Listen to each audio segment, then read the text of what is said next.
बिस्मिल्लाहिर्रहमानिर्रहीम। अल्हम्दुलिल्लाहि रब्बिल आलमीन वस्सलातु वस्सलामु अला सय्यिदिल मुरसलीन नबिय्यिना मुहम्मद व अला आलिहि व सहबिहि व मन तबिअहुम बि इहसानिन इला यौमिद्दीन, अम्मा बाद। आदरणीय दर्शक मित्र, मेरे प्यारे भाइयों और बहनों, दोस्तों, गलत तरीके से लोगों की संपत्ति हड़प लेना तथा गलत तरीके से अत्याचार करके उनके माल को खा जाना, उनके धन को ले लेना, इसकी बड़ी इस्लाम के अंदर निंदा आई है और इसका कठोर दंड भी सुनाया गया है। संसार में भी और महाप्रलय के दिन भी उसके ऊपर इन दंडों का प्रभाव होता है। बिना अधिकार लोगों का माल ले लेना, चाहे वो कम हो या ज़्यादा हो, ये महापाप है।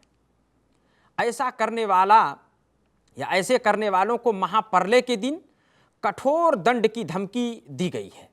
जैसा कि अल्लाह के रसूल सल्लल्लाहु अलैहि वसल्लम ने फरमाया कि जिसने अत्याचार से किसी की एक बालिश्त, एक बित्ता जिसने किसी की ज़मीन भी कब्जे में कर ली, उसे महाप्रलय के दिन 7 ज़मीनों का तौक पहनाया जाएगा। महाप्रलय के दिन, क़यामत के दिन 7 ज़मीनों का तौक पहनाया जाएगा, उसके लिए दंड सुनाया। तो इसलिए अत्याचार करके किसी का धन हड़प लेना, किसी का माल खा लेना, ये महापाप है। आइए उसका कुछ उदाहरण भी, अत्याचार के कुछ उदाहरण भी हम आपके सामने प्रस्तुत करें और इसको समझ लें। सबसे पहला उदाहरण अत्याचार में से ये है, अत्याचार करने के उदाहरणों में से, कि किसी को विवश करना, किसी भी रूप में लेन देन के लिए लोगों को विवश अर्थात उत्पीड़ित करना, ये वैध नहीं है। आर्थिक अनुबंध आपसी सहमति से ही मान्य है, से भी मान्य नहीं है। जैसा कि अल्लाह के रसूल सल्लल्लाहु अलैहि वसल्लम ने कहा कि कोई भी किसी को विवश करके, अगर उसको बाध्य बना करके, अगर विवश करके किसी सहमति पर राजी करता है, कोई खरीद बिक्री की सहमति पर उसको लाता है, तो कहा कि ये मान्य नहीं है। कहा कि खरीद बिक्री आपसी सहमति से ही हो सकता है, आपसी सहमति से ही हो सकता है। इसलिए खरीद बिक्री में किसी को विवश करके, दबाव डाल के और उसको इस पर सहमत करना, ये अत्याचार की एक प्रकार है और ये पाप है, ये जायज़ नहीं है। इसी प्रकार धोखाधड़ी तथा लोगों को मूर्ख बनाना, उसका उदाहरण कि गलत तरीके से लोगों का माल खाना और धोखाधड़ी दे करके लोगों को मूर्ख बना देना। खाने के लिए, माल खाने के लिए, लोगों की संपत्ति को लूटने के लिए उन्हें धोखा देना, यह भी महापापों ही में से है। जैसा कि अल्लाह के रसूल सल्लल्लाहु अलैहि वसल्लम का कथन है और यह हदीस है। नबी सल्लल्लाहु अलैहि वसल्लम ने कहा कि मन गश्शना फलैस मिन्ना, जिसने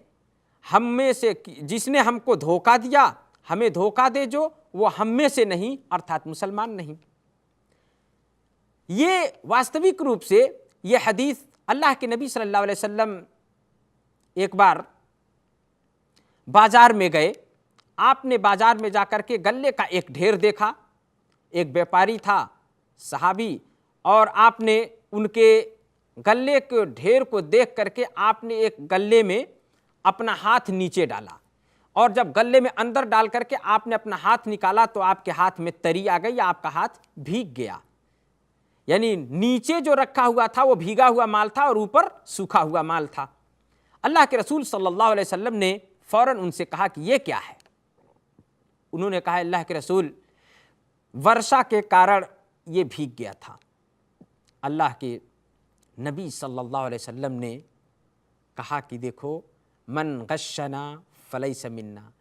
कहा कि अगर तुम उसी भीगे को क्या किसी को बताओगे, उसी भीगे को ऊपर रखते ताकि लोगों के पास, लोग उसको देखें कि हाँ ये भीगा है नीचे से, लेकिन लोगों को ये बात तुम बताते नहीं हो और देखो ये धोखा है। आपने कहा कि मन गश्शना फलैस मिन्ना, जो हमें धोखा दे वो हम में से नहीं है।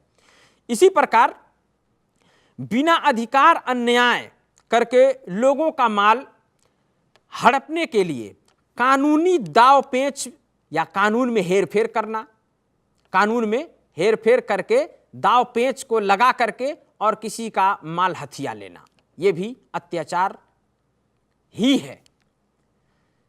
इसका उदाहरण कि एक व्यक्ति जो बुद्धिजीवी है, थोड़ा सा गुण ज्ञान वाला है, बुद्धि विवेक वाला है और वो कानूनी नियम और विधि विधान को जानता है, उसने तोड़ मड़ोड़ करके कानूनी दांव पेच को जानने का फायदा ये उठाया कि लोगों किसी पर अत्याचार करने लगा, वो कानून को हेर फेर करके ले जा करके अदालत द्वारा किसी की जमीन हो, किसी का धन है, किसी की संपत्ति है, उसको जज से या न्यायाधीश से फैसला अपने हक में दिलवा लिया, दलीलों के आधार पर फेर फेर करके। तो ये जान लें कि जज या न्यायाधीश झूठ को सच नहीं बना सकता। सच सच है और झूठ झूठ है, अल्लाह के यहाँ जरूर पकड़ा जाएगा। लेकिन न्यायाधीश ने तो कानून के आधार पर जो उसके सामने दलीलें पेश की गई उसके आधार पर उसने फैसला दिया। अल्लाह के रसूल सल्लल्लाहु अलैहि वसल्लम के बारे में भी आता है, आप सल्लल्लाहु अलैहि वसल्लम ने कहा कि मैं भी तुम्हारे ही समान एक मनुष्य हूं। अल्लाह के नबी सल्लल्लाहु अलैहि वसल्लम ने कहा कि मैं भी तुम्हारे समान एक मनुष्य हूं। जब तुम मेरे पास फैसले के लिए आते हो तो देखो, संभव है कि तुम में से कोई अन्य की तुलना में अपनी दलीलें सही ढंग से प्रस्तुत कर ले जाए और उन दलीलों को सुनने के बाद उन्हीं दलीलों के आधार पर मैं फैसला दूं, किसी के हक में, उसके हक में फैसला दूं और वास्तविकता से दूर रहूं, तो मैं भी एक मनुष्य हूं, दलीलों के आधार ही पर फैसला दे सकता हूं और देता हूं। तो देखना, अगर ऐसा हो कि मैं ये देखो कि यदि मैं किसी को उसके भाई का हक अधिकार छीनकर मैं फैसला दे रहा हूं और दूसरे को दे रहा हूं, तो आप सल्लल्लाहु अलैहि वसल्लम ने कहा कि तो कभी तुम तो जानते हो ना उसका हक तुम ना लेना, करचे मेरा फैसला हो। इसलिए कि दलीलों के आधार पर मैंने फैसला, जो मैंने सुना है, जो मैंने देखा है और समझा, उसी के आधार पर मैंने फैसला दिया है। और अगर ऐसा हो तो मैं भी, मुझसे भी गलती हो सकती है, लेकिन तुम जानते हो, तुम ऐसा ना करना, उसके ऊपर अत्याचार ना करना, इसलिए कि मैं तुम्हें जहन्नम का एक टुकड़ा काट करके दे रहा हूं, यह जान लेना। जहन्नम का एक टुकड़ा काट करके दे रहा हूं, नर्क का एक टुकड़ा काट करके दे रहा हूं, इसको ना लेना, किसी का हक अधिकार ना लेना। इसी प्रकार रिश्वत भी ये अत्याचार क्या एक प्रकार है। रिश्वत नाहक किसी का अधिकार हथियाने के लिए सेवा प्रदान करके, जो कर्मचारी हो या इस प्रकार के लोग हों, या उनको आर्थिक रूप से उनको रुपया पैसा दे करके, रिश्वत जिसको कहते हैं, रिश्वत दे करके या सेवा प्रदान करके, चाहे भुगतान प्रदान करके अन्याय करते हुए, अत्याचार का सबसे जघन्य ये अपराध है, ये रिश्वत देना। अन्याय करते हुए किसी का अंश या किसी का हक अपने हक में ले लेना। अल्लाह के रसूल सल्लल्लाहु अलैहि वसल्लम ने इसके विषय में घोर निंदा करते हुए उस पर लानत भी भेजी है। हदीस में आता है कि लाना रसूलुल्लाह सल्लल्लाहु अलैहि वसल्लम अर्राशी वल मुर्तशी। अल्लाह के रसूल सल्लल्लाहु अलैहि वसल्लम ने रिश्वत देने वाला भी और रिश्वत लेने वाला भी, जो ले रहा है वो तो पापी है ही, लेकिन जो दे रहा है और रिश्वत ऐसी स्थिति में दे रहा है कि जानता है कि ये मेरे हक में फैसला नहीं आएगा या ये मेरा अधिकार नहीं है, किसी के अधिकार और किसी के हक को हथियाने के लिए रिश्वत दे करके अपने फेवर में उसको करके और दूसरे का अधिकार हनन कर लेता है, दूसरे का हक हनन कर लेता है। तो कहा यह रिश्वत, और ऐसे व्यक्ति पर नबी सल्लल्लाहु अलैहि वसल्लम ने लानत तथा शाप भेजी है। आदरणीय दर्शक वृंद, ये रिश्वत का लेन देन और ये वह चीजें हैं कि जो इन मनुष्य को बर्बाद कर देती हैं, समाज को बर्बाद कर देती हैं। जिस देश में रिश्वत आ गई और रिश्वत पर काम होने लगा, वो देश कभी भी समृद्धि और विकास नहीं कर सकता, वो समाज कभी भी विकास नहीं कर सकता है।